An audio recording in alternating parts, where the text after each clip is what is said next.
Hello mga kakusina! Ako po ulit si Ate Angel ng Kusina ni Angel, and for today's video, gagawa na naman po tayo ng another dessert recipe na baka hindi mo pa nagagawa or nasusubukan sa iyong kusina, kaya't panoorin mo na ang buong video dahil madali lang po ito. So una, meron tayo ditong tig 500 ml na microwavable tub. Square size yung pinili natin at nilagyan na po natin yan ng tig 2 piraso nitong cake bars. Ayan. Tapos po, i-flatten lang natin to. Kapag na-flatten na natin yung ating cake bars, i-set aside natin yan bago gawin na po natin yung ating mixture. Para naman sa ating mixture, kakailanganin natin dito ng 1/3 cup ng cornstarch. Bago, maglalagay na rin tayo dito ng isang sachet or 24 grams ng ube jelly powder. Yan, sobrang bango nito. And alam nyo bang lasang-lasang ube talaga. Tapos, pagsamahin lang natin yan dito sa ating kaserola. After nun, lalagyan natin yan ng 3 cups of water.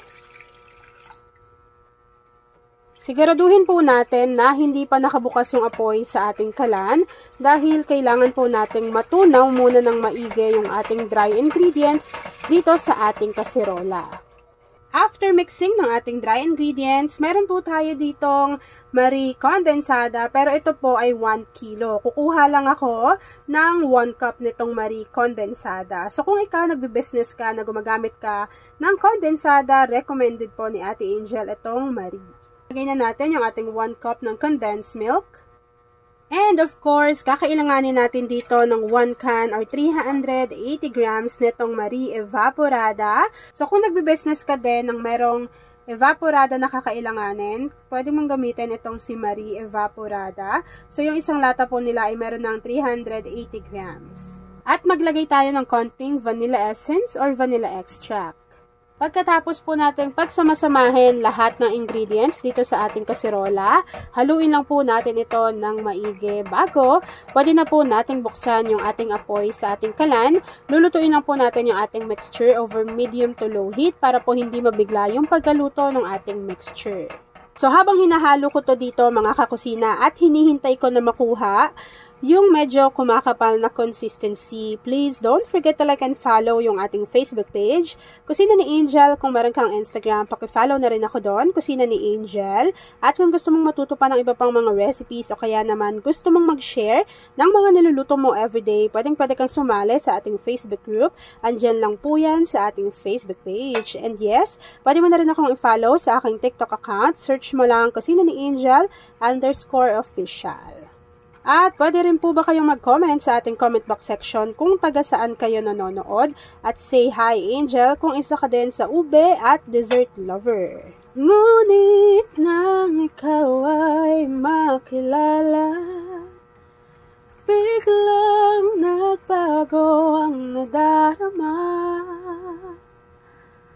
Para sa'yo ako'y iibig pang muli, dahil sa'yo ako'y iibig pang muli. Ang aking puso'y pag-ingatan mo, dahil sa huli ako'y magmamahal sa'yo. Para sa'yo. At ayan na nga mga kakusina, kapag napansin nyo po na kumakapal na yung consistency ng ating ube cream mixture, pwede nyo na pong i-off yung apoy sa inyong kalan at direct po natin tong isasalin doon sa ating lagayan kanina na nilagyan natin ng cake bars. And dapat po mabilisan yung pag-transfer nito dahil mabilis lang po itong mag-set or mag-firm. Ta-transfer ko lang to dito lahat. Ayan, so dapat po mabilisan yung pag-transfer ninyo ha, kasi mabilis talaga tong mag-set or mag-firm. Alam nyo ba, isa din sa favorite flavor ko ay ube. Lalo na to, sobrang bango, ang sarap, ganun. Once na na-transfer na po natin yung ating ube cream mixture, hihintayin lang po natin tong mag-set at mag-firm, and then after po nun, alam nyo yung yung pillows na ube, magdudurog lang ako nun, tapos ilalagay ko dyan sa ibabaw. Pwede rin kayong maglagay ng keso on top. Tapos, ipapakita ko na sa inyo kung yung natapos nating easy dessert recipe. At ayan na mga kakusina, once na nag-set na or nag-firm na yung ating recipe, pwede na po natin tong i-enjoy.